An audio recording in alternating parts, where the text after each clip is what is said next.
A different issue on the first day of class at Austin ISD. Somebody emailed us asking about air conditioners not working as kids head back to the classroom in this triple-digit heat. Hank Cavanero checked out which schools were having issues and how the district handled it.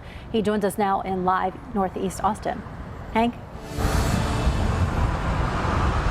Yeah, guys, when I reached out to the school district earlier today, they told me that they had 2 schools with issues today as far as AC in them. Ann Richards School down south, and then Dobie Middle School, which is right behind me. Now, this campus still has several rooms with no AC in it.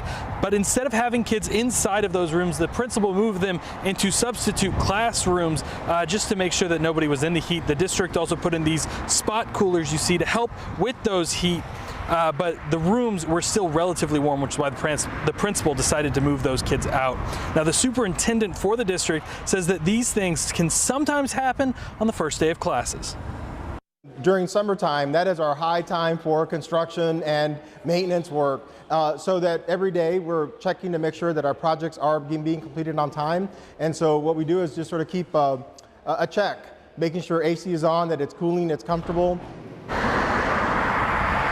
The principal told us that the district ordered the part that is needed to fix the AC, and the rooms will be back open for kids as soon as that comes in and the air conditioning is repaired. Now, the problem down at the Ann Richards School was much more severe. 2 rooms without any air conditioning, but the district says that they fixed that fairly quickly. In Northeast Austin, Hank Cavanero, KVUE News. Yeah, kind of miserable to have that situation for sure. Hank, schools in San Antonio having similar problems at the start of its school year. About 12 schools down there have dealt with AC problems during this past week.